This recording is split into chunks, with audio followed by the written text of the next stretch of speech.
hope, flatter my outfit, and would do anything to get the job done. But now, here's a useless, second-guessing excuse for a man who doesn't want to fight. Frankly, I don't trust you. And I don't know if you should even go on the mission tomorrow. Just because I don't agree with you, that doesn't mean I won't do my duty. This has nothing to do with whether you agree with me or not. This has to do with whether I can trust you to cover my ass when things get hot. Whether you still have the guts to do the job in the field. How many missions have I got out on with you already, Captain? Did I ever let you down? Or the unit? Always the first time. My gut tells me I can't trust you anymore. You do remember that I saved your life? Yes, I remember. You blew away that Palestinian sniper who was about to shoot me, and you did your duty well. I expressed my gratitude. My family wept with joy. That was 8 years ago. Since then, you've changed. No, I haven't. I'd do it again in a split of a hair. It's just that I think that going on these missions has become a pointless exercise in futility. Well, tell that to my brother's widow and his orphan kids. Ask her if you think that this is just some kind of pointless exercise in futility. Ask her and every victim of terrorism whether they think that fighting to defend ourselves is a waste of time. The problem, Captain, is not going after the terrorists, who I despise as much as you do, but that inevitably we wind up hurting and killing innocent civilians. There are no innocent civilians. We're all in it together. Terrorists and their families. Oh, does that go for little babies too? For the elders? Now you listen to me, and you listen to me good. Every Palestinian is our enemy. They hate us. They teach their children to hate us. And if we don't go after them, then they will come after us, and I would prefer the former to the latter. Do I make myself clear? Oh, loud and clear, Captain. But what are we going to do when we bust into some Palestinian's home and set her? Fuck the regulations and fuck you. You should be helping me, you stupid ingrate. Instead, all you do is complain. Where do you think you are, and who do you think you're talking to?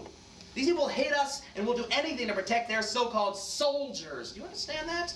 Can't you see I'm right? You're just in my way. Captain, I beg you, don't stay here alone. Listen, Greenberg, I'm doing you a favor. I may do things that you may not want to witness. So get the hell out of here before I fucking throw you out, and don't make me have to do that. And take those clowns with you. Pointing to the women and children still cowering in the corners. All right, Captain. I'll obey. But I still think you're wrong. Get the hell out of here, now! Let's go. Greenberg speaks to the cowering Palestinians. Let's go. Get up. The Palestinians slowly got to the corner, still shaking with fear, and exit, accompanied by Greenberg and the other soldiers. Mordecai is now alone. Okay, I know you were here, so come on out. You won't be hurt. I know you are here, so come out right now, and I promise I won't hurt you. Okay? That's what you want to play? Have it your way. Mordecai grabs a piece of paper, takes out a match, and lights the paper on fire. I'm going to count to 5. You don't come out, I'm going to burn this house down and then shoot you all while you're trying to escape. 5, 4, 3, 2. A young woman appears. She is calm and self-assured. Are you looking for me? Mordecai freezes and stares back at him, totally mesmerized, transfixed. His jaw drops. He slowly glances over at the burning paper, extinguishes the fire, walks directly toward the woman, gazes directly into her eyes, embraces her in his arms, and gives her a long, passionate kiss on the lips, to which the woman responds by wrapping her legs around his waist and emitting moans of passion. They slowly drop to the ground as the lights go out, and while the stage is dark, sounds of passionate lovemaking continue to be heard. End of scene 2. Scene 3. Mordecai and the young woman are getting dressed. It is apparent that they had sex. Baby, that was great. By the way, what's your name? Sophia bin Amin. Oh, you're Palestinian? Yes, I am. Are you shocked or disappointed? I don't know what to think. I don't know what came over me. I don't know either. All I know is that you were acting kind of crazy before, which actually turned me on. Hey, what do you mean crazy? Look, I'm trying to get rid of terrorists. How's that crazy? Threatening to burn homes, bullying old people and babies. Don't you think that's being a bit extreme? What, that's extreme? After the way you people throw bombs at us? You think I'm one of those people? Listen, I don't know who you are. All I know is that something happened to me, and it's like you put a spell on me, and now I'm caught in your web, and I don't know what to think. Did you think I would blow you up? Do you think I would harm you after what we just did? I just don't know what to say. All I know is I want you, and I don't know why. Her arms around Mordecai, who kisses her and then pushes her away. Oh my God, what am I doing? You're the enemy. I'm the enemy. Me. Yeah, that's right. That's right. I'm talking about you. Don't be silly. If I was your enemy, you would have been dead long ago. Isn't it better that we're both still alive and that we made love? Well, yeah, of course I'm glad I'm alive, but where does that leave us? Anywhere you want to be. You're the soldier. I'm just the lowly Palestinian booty that you just used. I think you wanted it, too. Stop being so confident. Sophia playfully slaps Mordecai on the butt. Hey, stop that. What's the matter? You don't like to play? You keep doing that. I might want to play some more, too. Mordecai embraces and caresses Sophia. Well, come on, soldier boy, and show me what you've got. Sophia reaches for Mordecai as the lights go out. End of scene 3. Scene 4. Sophia and Mordecai are scantily attired. Look, I have to get dressed and get back to my unit. Mordecai begins to gather his clothing and starts getting dressed. Soon Sophia does the same. What's the hurry? Why not stay here tonight? And because my unit will be looking for me if I don't show up, and if I'm found with you, we'll both be in trouble. Why is that? Is it against the law for an Israeli man and a Palestinian woman to make love? No, it's not. But look, I'm an officer in the Israeli army. And there are those who would question why I spend time with you. You mean they would want to know if you spilled the beans to a Palestinian? Some might ask that. Well, did you spill the beans? No, but I did shoot my load. Oh, you're nasty. Mordecai and Sophia kiss. Now what are you afraid of? That people will make fun of you for sleeping with a Palestinian? Yeah, they might, but I don't feel that way about you. So what's the problem? It's just that in my position, I can't say that I slept with the enemy. You know, my commanders may misunderstand. About you being with me? You just fucked me. Twice. Your seed is inside me. I could become pregnant, and if I do, I'll have your baby. Then what? What about having an abortion? You stupid ignoramus. Have an abortion? Are you out of your mind? Hey, you're the one who brought up having a baby, not me. Oh, typical man. He gets what he wants, and then he acts like nothing happens. Already we're fighting. Because you sounded like a jerk. If I wanted to, I could take you into custody right now. You mean like you did with my aunt and my little cousins? Oh, wait, so they were related to you? What did you think? I just happened to be passing by while you were threatening my family? Oh, so you live here. Yes. I was visiting my aunts. I live in Jordan. What were you doing in Jordan? Going to school. I was studying to be a social worker. Oh, to help the underprivileged. How noble.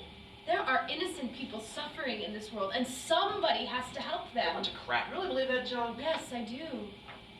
Look around you. Nothing but deprivation. Is that fair? Look, I don't know what's fair. All I know is that this village harbors terrorist cells that must be destroyed, and nothing's gonna stop me from doing just that. Is that why you're here? To go after terrorists? Do you think I'm a terrorist? Of course I don't. Or at least I don't think you are. You don't think I am? Well, did you find any metallic objects in my pussy? Or did I toss a bomb at you while I was sucking your dick? Did I try to kill you while you were sleeping? What are you talking about? Calm down.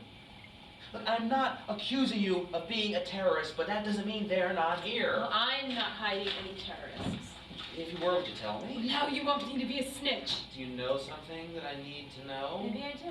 Don't play games with me. I'm not playing games. This is not a game.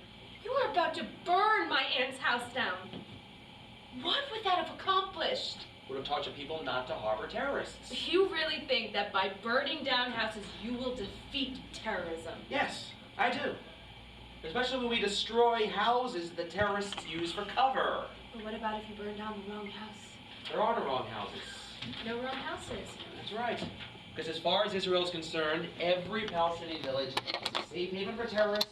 And so, start this war. Israel wants to live in peace with its neighbors. Well, we do too, but not while we're being subjected to intimidation. It's Israel has been a target of intimidation. I don't see it like that at all. In fact, I think you've got the situation backwards. Oh, you're not going to tell me that Israel is the aggressor, are you? You said it. You attacked us. We didn't attack you. Yeah, try telling that to any Israeli who's lost a relative because of a terrorist attack. Why are you so set against Palestinians?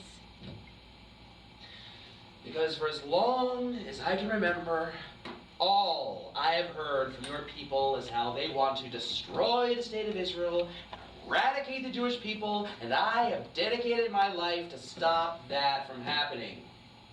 My parents helped found the state of Israel in 1948, and I'm not going to let anyone undo all the work they did to ensure the Jews have a country of their own. And also, my brother was killed in a terrorist attack. Look, I'm sorry about your brother. That must have been rough.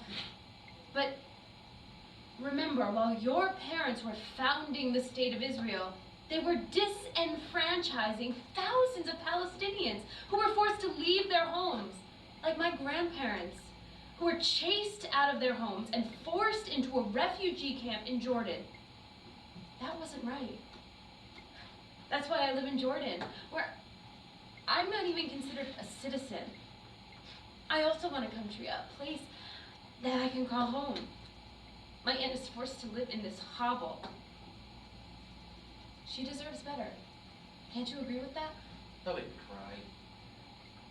What's your story, anyway? What do you mean? What were you doing here in the first place? I told you I was visiting my aunt. Where are your parents? I'd rather not discuss it. Sophia, don't keep secrets from me. Just because we made love doesn't mean I won't get nasty with you. Are you threatening me? You're like a programmed machine that can't be switched off. Okay, look, I didn't mean to sound pushy, but nevertheless, I would like to know about your parents. Okay, since you asked me more politely, I'll tell you. But you may not like what you hear. Just get to the point. My mother died in a refugee camp when I was a little girl, leaving my father to raise me all alone. Maybe you've heard of my father. His name is Abdul bin Amin. The name sounds familiar. Who is he? He's the deputy minister for finance in the Hamas government in Gaza. Wait a minute. Abdul bin Amin? Isn't he the guy who once said that every Jew is lower than a pig and that every Jewish woman is a whore and called the Jewish religion food for swines? Please don't tell me that creeps your father. I told you you wouldn't like what you heard. Where's your father now? He still lives in Gaza. Wonder what he would say if he found out about us. I don't know what he would say, but I don't plan to tell him. As far as I'm concerned, this is none of his or anybody's business.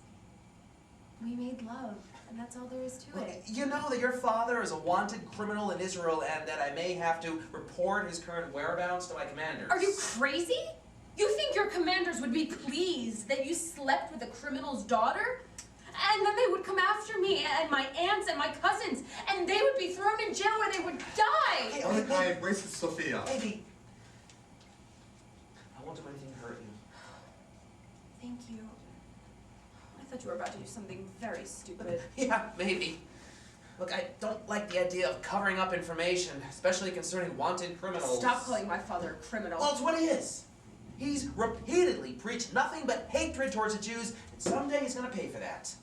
The only thing you know about my father is what you hear and read in the news. My father is actually a very nice man, and if you met him, you would probably like him. Well, I remember watching your father on TV screaming for Jewish blood, so I hope you understand if I tell you that I find what you just said hard to believe. You have to understand that my father is a politician, So a lot of the things he says in public are part of an act. Even if you're right, the fact is that he said those things and riled up a lot of people and caused a lot of problems, which is part of the reason why I'm here in this village now. If your father really doesn't mean what he says, maybe he should just shut his mouth. Don't talk about my father like that. You don't know him like I do. Listen, Sophia, your father has caused a lot of problems, and whether he's really a nice guy is not the point. It's what he's done that counts, and for years he's beat up on the Jews. In my book, that makes him just another rabble-rousing, neo-Nazi, anti-Semitic creep, and I have no use for anti-Semites. While you Israelis were consolidating your occupation of Palestine, my parents were struggling to survive in a refugee camp in Jordan. My father was forced to flee Israel as a little boy and had no formal education, no medical care, and he had to fend for himself. The only thing that saved him from total oblivion was the PLO, which gave him a job, a position of authority, and an education. Everything he has, he owes to the PLO, and now to Hamas. And don't you ever call my father a creep. How would you like it if I called your parents names? My parents don't go around preaching hatred, so you have no cause to call them anything. Really? How about the term invader, or occupier, or racist, or usurper? Don't those terms maybe apply? Typical Palestinian talk. I really thought it may be different, Sophia, but you're not. Just like all the other Palestinians, full of hate, but just a little sweeter. Oh, my dear darling Mordecai, you are so wrong about me and about my people. You believe your own propaganda, but I know that you can change once you know the truth. What are you talking about? About us, you silly deluded fool! What about us? Isn't it obvious? Us. Being together? Fucking? Or does all of that mean nothing to you? Am I simply just a lay to you? I don't know what to say. Okay, I'm all confused. I didn't expect this to happen. I didn't expect it either, but it did. And I saw in your eyes that you're not the neo-fascist martinet that you pretend to be. That there is a goodness in you that would have stopped you from burning down this house. Sophia, I've been a soldier since age 18. It's almost half of my life. I've been involved in more military operations against the Palestinians than I care to remember, and I've done some pretty nasty things, none of which I regret. So, whatever you saw in my eyes is something I don't want to hear about. Mordecai, there is a sweetness in you that you're covering up. There is nothing wrong with being honest with yourself and with your feelings. Stop with that psychobabble garbage! You know, all you're trying to do is catch me off guard and make me weak so I'll stop fighting, and then you'll be able to control me and maybe even turn me against my own people. You are so silly when you're angry. Do you ever wonder how you sound? Like, do you really believe that I am trying to manipulate you? First, I didn't give it a thought, but yeah, as we continue to talk, I have to wonder if you have any ulterior motives. I mean, for all I know, you're a Palestinian agent, or maybe even a terrorist plotting the next attack against Israel. Your paranoia is fascinating. If what you say is true, I would have been screaming rape by now, and there would have been 50 Palestinians in here beating the crap out of you. Hey, I did not rape you, huh? You wanted it as much as I did. Still do. Mordecai and Sophia embrace and kiss. So what are we going to do now? About what? About us. What about us? Aren't we going to see each other again? Maybe. I'd love to, but under the circumstances, that may be a problem. What are you talking about? I'm not a civilian. If I'm caught cavorting with a Palestinian, I could be in deep shit, and I don't want that. Either for me or for you. Don't worry about that. We can continue to see each other. What's the big You deal? don't get it, do you? I already got it. I want some more. It's not what I mean. Seriously. I want us to go forward, but you know, for us to get together again, it'll require a lot of planning. almost like a military operation. Well, you're the expert in that, so that should be easy. Oh, not as easy as it sounds. I mean, first we have to deal with the checkpoints. Second, I can't afford being seen with you in public. Third, oh my God. Now you're pumping information from me. I think you're a spy. That's crap. I'm no spy. You were about to burn my family's house, and I had to do something to stop you, and that's what I did. So all this between us was nothing but a ploy to distract me from completing my mission. Don't be an idiot. What happened between us was, and still is special, at least to me. What's to stop you from getting on the phone right now and telling your father about us and getting me into a lot of trouble? You just have to trust me. How can I trust you? You're a Palestinian. You've been taught to hate me. Do you really believe that I hate you? That I could hurt you? Come over here and look into my eyes. Sophia goes over to Mordecai and they stand face to face, totally focused on each other. Then tell me that you swear that you will never hurt or betray me, and I'll swear the same. I, dear Captain Mordecai, swear that I will never hurt you or betray you. And I, dear Sophia, swear that I will never hurt you or betray you too. Now you're my woman. And now you're my man. Sophia and Mordecai embrace. End of scene 4. Scene 5. Time next day. Place the Situation Room. Mordecai and Greenberg are standing. Captain, where were you last night? What are you talking about? You know damn well what I'm talking about. You were gone for 2 hours and we had no idea what happened to you. And you had us worried. Oh, wait, but what? What, I was gone for a few hours? So what? Hey, watch your tone of voice with me. I am still your superior officer. So what? Are you joking? Not only did you violate protocol by not returning with your unit, by staying behind in that house, you put yourself and the entire mission in jeopardy. And in the process, you put yourself at risk for being taken hostage. Hey, who do you think you're talking to? Stop lecturing me. Listen, Captain. You may not believe this, but you're in deep shit. Up to your neck and maybe even higher. People are asking questions. Your failure to return last night has caused a lot of discussion, which has filtered up to the highest levels. And I'm telling you this as your friend. Oh, what friend? I don't have any friends. You're certainly not my friend. I'm a soldier. I do my duty. Being in the Army's my life. That's all well and good, Captain. But I'm telling you that your unauthorized absence has been duly noted by the higher-ups, and they don't like it. How do you know all this? Because while you were away, the colonel called an emergency meeting to figure out what to do, and he was pissed off. Especially at me for having left you in that house. Well, didn't you tell him I ordered you to leave? I sure did, but he didn't care about that. He wanted to know what was going on to cause you to want to stay behind and accuse me of having deserted you. All right, so what did you tell him? I told him the truth. After we removed the detainees from the home, you ordered me and the entire unit to leave the house while you were conducting further operations. Did the colonel buy it? No way.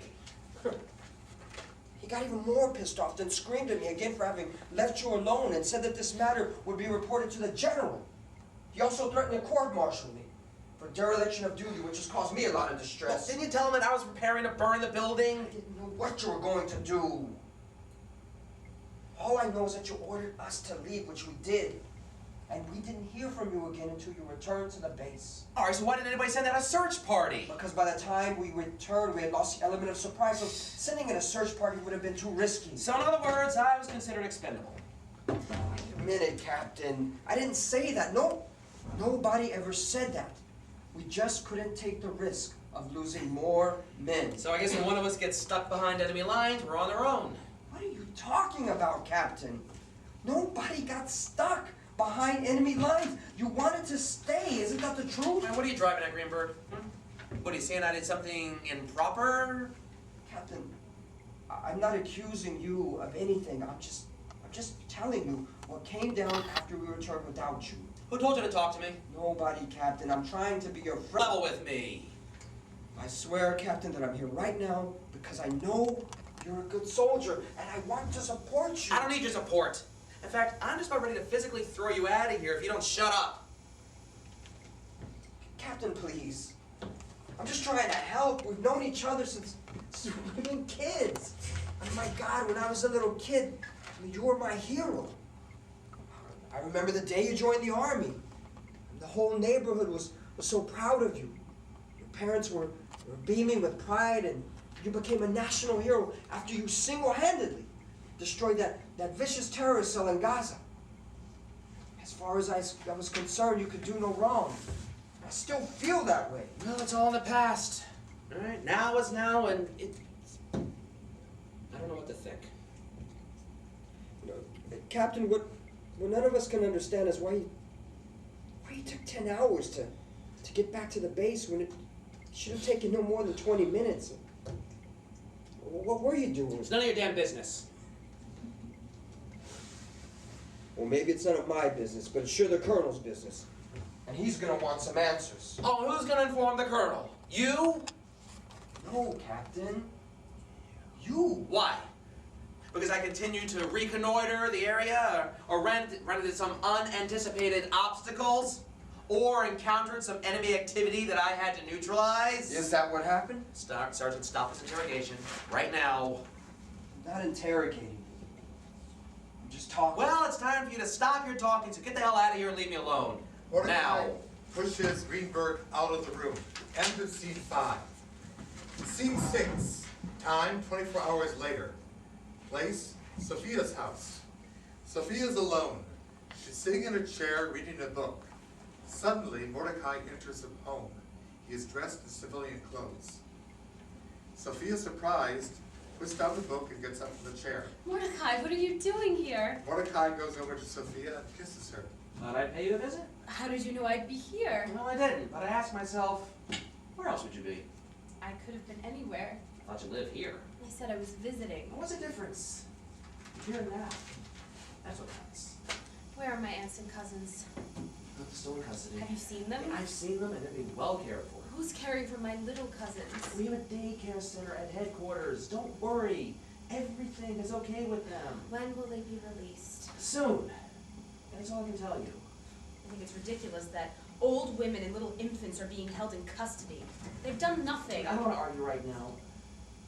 We have other problems. We have problems? Don't you mean you? I mean, we have other problems. That doesn't sound very good. It isn't.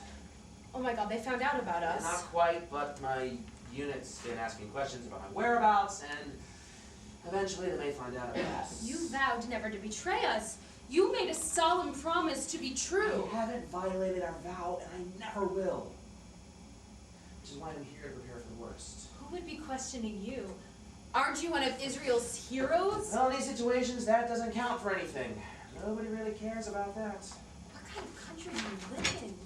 A valiant country that is fighting for its survival. You mean an aggressive country that questions the credibility of its own heroes? Look, no matter how we feel about each other, it seems that our political differences just keep getting in the way. What political differences? You have a country while I don't. In fact, I can't even visit my own father. This has nothing to do with politics. That's not my fault. But if you want, I can see if I can pull some strings to arrange a visit with your father. You could do that? Try. You could try. Well, I could try to fly. That doesn't mean I can do it. Hey, I'm just one of the soldiers. That's right. So don't make promises you can't keep or say things you don't mean. Listen, I mean everything I say. I wish you believed me. I want to believe you. But I just can't. Not when it comes to my father. Well, maybe you'll believe me when I tell you we're considering launching an attack on Gaza. Okay. Now what am I supposed to do with that information? Keep it secret. Okay, I will, but when do you plan to attack? I can't say, and if I knew, I wouldn't tell you. What are you trying to do? Tease me? I'm just making idle chit-chat. Some chit-chat? Who's the woman here, me or you? You can't figure it out by now. Maybe we do have a problem. You really wouldn't tell me? Sophia puts her arms around Mordecai. We should stop that. Mordecai pushes Sophia away. You're such a phony. No, I'm not. I just can't share information with you. You just did, and now you're holding back from me. God, what do you want me to say? The truth, which is that you really don't care about me. No, that's not true. I do care about you. Enough to be here with you now. Hey, if I didn't care about you, you'd have never seen me again. This house would have been reduced to ashes. Things are okay while I'm putting out for you, but if I stop, poof, there goes the house. So I guess I'm your whore now. Oh my God, what's come over you? God has nothing to do with this. It's you who's changed. What, since yesterday? Yes, since yesterday. Oh, cut the crap. You don't know what you're talking about. I know exactly what I'm talking about. Yesterday, I thought you were someone special, not your typical Israeli soldier. What do you mean by that? Being pushy, nasty, mean, vicious, and above all, arrogant. Oh, and you Palestinians aren't that way too? Calling us names and trashing our religion and calling us infidels? No. What, is that where you're at? No, that's not where I'm at. That's where you're at, Mr. Captain Israeli Soldier. So you're pissed off at me because I'm an Israeli soldier? No, because you're a manipulative bastard who doesn't mean anything he says. Women can never figure them out. That's because you're an idiot. Stop calling me names. What are you gonna do? Arrest me? Look, you got it all wrong. I love you. If you love me, then show it. By trusting me enough to tell me when Israel plans to attack Gaza. I can't do that. That's a military secret. Then maybe I have to reconsider our relationship. Maybe you'll have to do just that because I can't tell you what you want to know, and no amount of pressure from you will change that. You think you're hot shit, don't you? But I know better. You don't know anything. I know how to get under your skin and make you nervous. How much do you think I'm nervous? You're sweating like a pig and you smell like a goat. Next thing you'll be mooing around like a cow. What do you mean mooing like a cow? I'm a bull and you're a tramp. I'd be fucked so many guys you lost count. Angry, Sophia slaps Mordecai hard on the face. Son of a bitch. You have no idea how I feel about you. Sophia starts crying. Mordecai rubs his cheek, then starts kissing Sophia repeatedly and rapidly on her face and neck, and starts to unbutton her blouse. When several soldiers burst into the scene led by Greenberg, Mordecai and Sophia stop kissing and are surprised and amazed. Sophia screams. Okay, Captain, the jig is up. Both of you are under arrest. You, be quiet. Sophia continues screaming. Greenberg slaps Sophia in the face. She stops screaming but continues to whip her. Arrest them now. The soldiers separate Mordecai and Sophia from their embrace and place handcuffs on both of them. Sophia offers no resistance. Mordecai struggles. All right, leave us alone. This is outrageous. What are you doing here? The question is, what are you doing here? After you left the base again, we followed you. And you led us right to this house. The very house that you were supposed to destroy. And now I see why you were being so evasive. You're nothing but a traitor. Who's been conspiring with a spy who's been using you to give information to our country. How could you let yourself be so compromised? I don't know what you're talking about, and get your hands off me and leave her alone. We've done nothing wrong. Mordecai is struggling to free himself. Then one of the soldiers punches Mordecai in the stomach. He collapses onto the floor. The more you fight us, Captain, the worse you make it for yourself. Fuck you, Greenberg. I knew you were a weasel and a Judas. Bet you get a medal for this. Captain, you're in no position to lecture me. From what I can see, you're nothing but a fucking hypocrite who's been cavorting with the enemy while at the same time ragging me for being soft on Palestinians. And maybe I should get a medal for this, you traitor. Mordecai, are you all right? I'm fine. What about you? Shut the fuck up! No more crap from either of you. Greenberg orders the soldiers. If any one of them offers any further resistance, you will hogtie them and physically carry them out of here. Do you understand? Yes, sir. Sergeant. Don't cause me any more problems, otherwise things will only get worse for you. Okay? When this is finished, I'm going to kick your ass. Captain, you're not kicking anybody's ass. It's your ass that's gonna be kicked. And I may do some kicking myself if you keep making a fuss. So this is how you treat a friend. Oh, So now we're friends. I thought you didn't have any friends. Don't be so smart, asshole. Oh yeah. You're the asshole. Not me, you fool. Well, just keep quiet.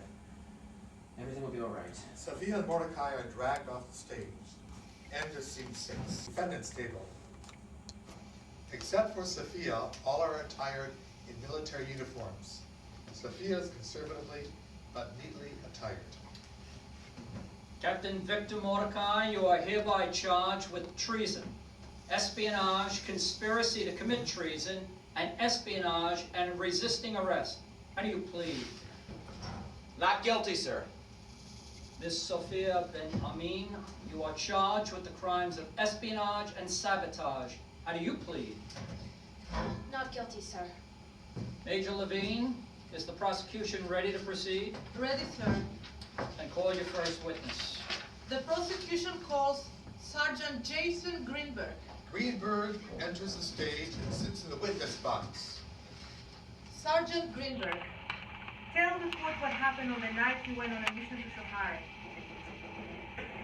A special operations unit led by Captain Mordecai conducted an incursion into a Palestinian refugee camp to destroy a terrorist cell operating there.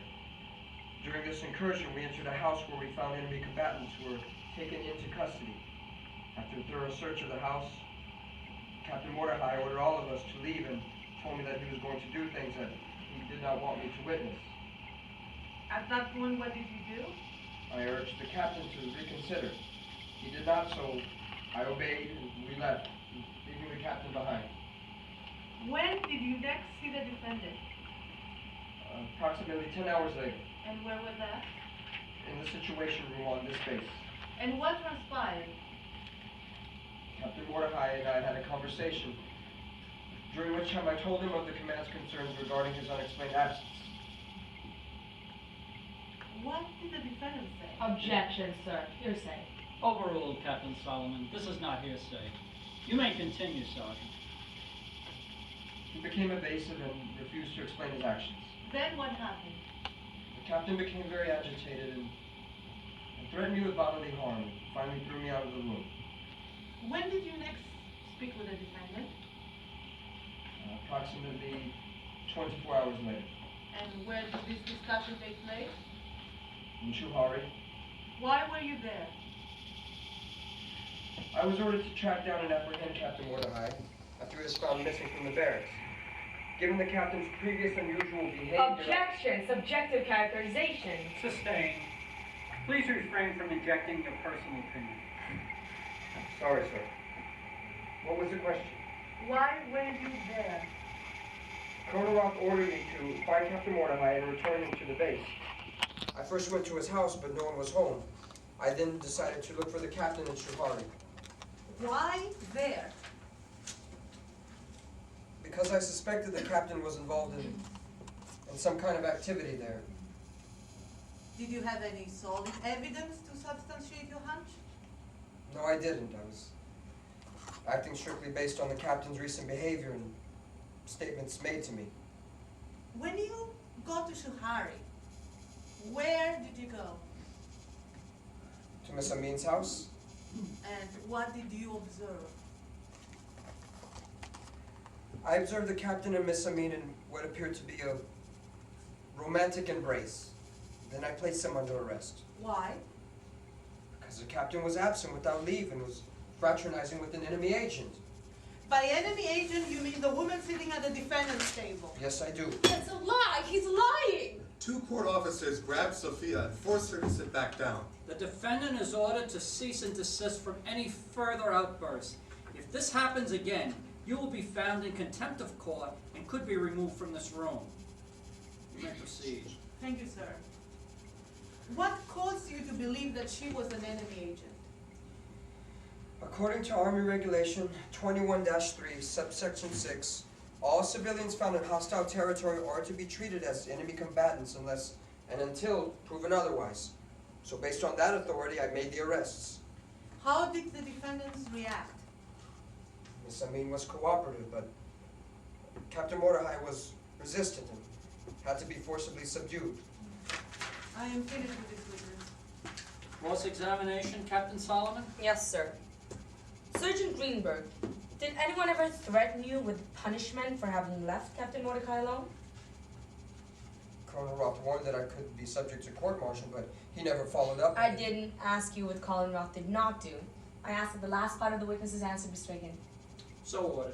Just answer the questions. You may proceed. So you were under some kind of cloud, weren't you? What do you mean? You were in trouble with Colonel Roth, isn't that correct? I guess I was. Well, were you or weren't you? The question requires a yes or no answer. Yes, I was. So when you went on the mission to find Captain Mordecai, you already had some animus towards him, isn't that correct? That's not correct. I still consider Captain Mordecai a friend. But that didn't stop you from abusing your friend, isn't that right? I was just following orders. Which were? To find the captain and return him to the base. So why was it necessary to arrest and beat him? Because he became combative while in custody. Is beating up someone the way you normally treat a friend? No, it isn't. So maybe Captain Mordecai wasn't your friend. He is my friend. He just got himself into trouble. What trouble? He failed to complete his mission and got involved with the spy. Says who? According to my commanders, Miss Amin is an agent for Hamas. That's a lie. That's a terrible lie. Quiet. I will not tolerate any further attempts to disrupt this proceeding. Now you control yourself, or I will have you removed from this room. Do you understand? Proceed. Yes, sir. Now, when you returned to Shuhari and found Captain Mordecai, what was he doing? He was associating with Miss Amin. How was he associating with Miss Amin? They were kissing. Anything else? They were holding each other tight. So from that you concluded that Captain Mordecai had to be detained. Yes. Not because of what he was doing, but whom he was doing it with. Oh, so you acted based upon some information you were already provided, not on what you actually saw. I don't understand what you're saying. You were out to get Captain Mordecai no matter what. Isn't that true? Absolutely not.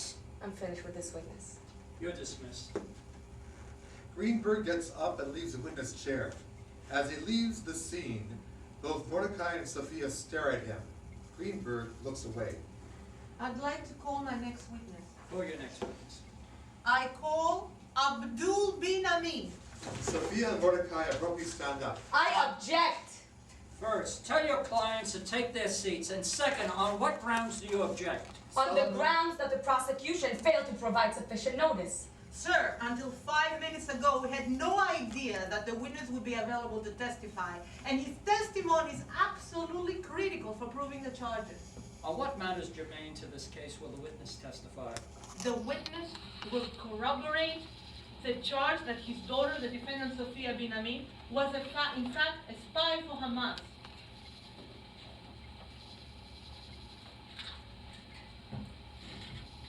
Well, that's not true. I wasn't spying for anybody. What have you done to my father? I warn you, young lady, one more outburst and you're out of here. Sir, this is crap. The defense is being blindsided. Watch your language. Objection overruled. Witness may testify. Mr. Court Officer, bring in the witness. Court officer exits the stage and returns, escorting a middle-aged man, neatly attired in a suit, projecting an aura of confidence and self-assurance. He is a man who is not easily intimidated. The man takes the witness chair. You have already been sworn in, is that correct? Yes. What is your name? Abdul bin Amin. Are you here voluntarily? Yes, I am. Are you currently being detained? No, I am not. Are you related to the defendant, Sophia bin Amin? Yes. Sophia is my daughter. Is she in the courtroom at this time? Yes, she is. Please point to her. What do you do for a living? I am the Deputy Minister of Finance for the Hamas government in Gaza. And prior to today, when was the last time you had contact with the defendant, Miss bin Amin? Last night. By what means did you have contact with the defendant? By telephone. She called me. What did you talk about? Oh, my daughter was very upset over having been arrested and denied being a spy. Did you believe her? I object. Pure speculation. Objection overruled. I didn't know what to believe. How often do you and the defendant have contact? Approximately once a week. And what would you discuss? Well, the situation in the West Bank and the Middle East in general. Ah, so the defendant was active in Mideast politics. Not active, interested. Just interested? Yes, nothing more. Isn't it true that the defendant was once a member of the Hamas Youth League? Yes, she was, but that was several years ago. And doesn't the Hamas Youth League preach hatred towards Israel? That is pure fabrication. Isn't it true that the Hamas Youth League promotes terrorist acts targeted against the state of Israel? That is categorically untrue. In fact, I must protest my daughter's incarceration. She is innocent and is being held hostage to extort concessions from my government. Fuck you, Major Levine. This is all bullshit. Sophia and I love each other, and she's no spy. That's all crap. Don't say anything else, Father. This trial is a joke. A sick, perverted joke which is trying to frame Mordecai and me and discredit Hamas. Court officers rush over to restrain Sophia and Mordecai. A fight ensues. There is pandemonium. Mordecai hurls his chair at the judge. Abdul rushes over to Sophia and punches one of the court officers. There is screaming and yelling and cursing. Order in the court! Hamas! Get to this Order in the court! The commotion escalates as the scene ends. End of scene 7. Scene 8. The place, the courtroom. Order has been restored. Both Sophia and Mordecai are shackled with guards standing beside them. Levine and Solomon are also in the room at their respective tables. The disturbances that occurred yesterday were an affront to the Israeli judicial system. The defendants deliberately tried to disrupt these proceedings for political purposes. But they did not succeed.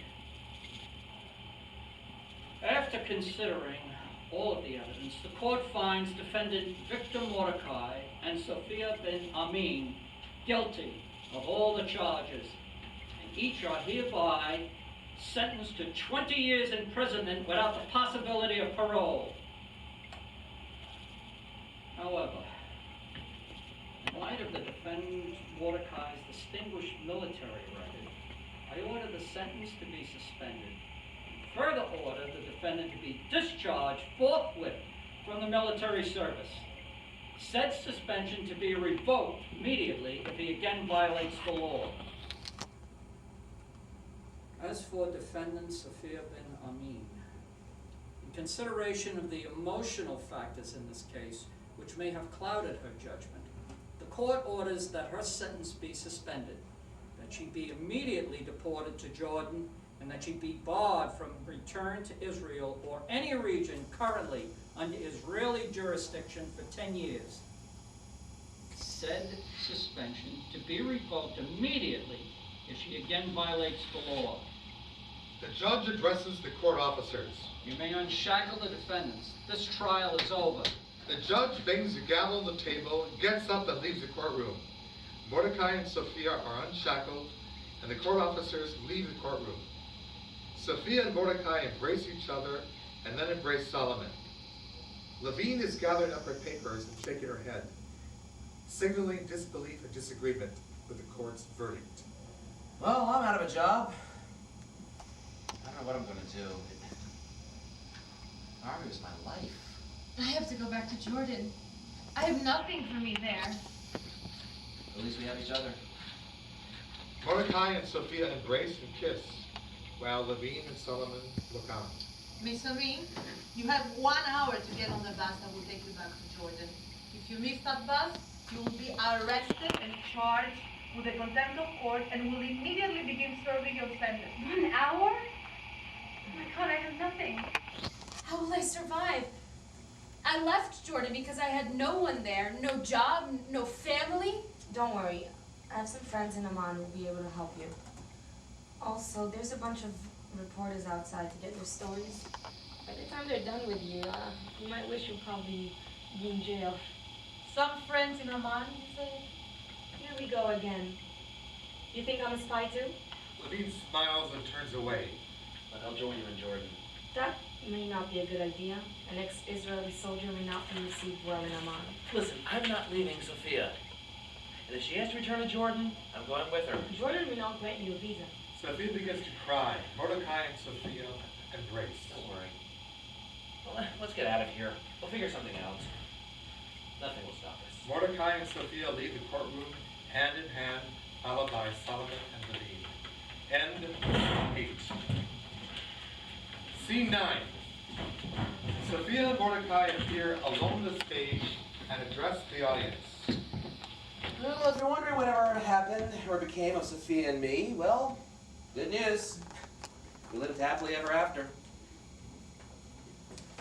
After that farce of a trial, Sophia never went back to Jordan. We decided to take our chances with being caught and going to jail by staying in Israel. For a while, we stayed in Tel Aviv incognito, and after things cooled down and we got our paperwork together and greased a few palms, and Sophia strategically flashed her cleavage at some government officials,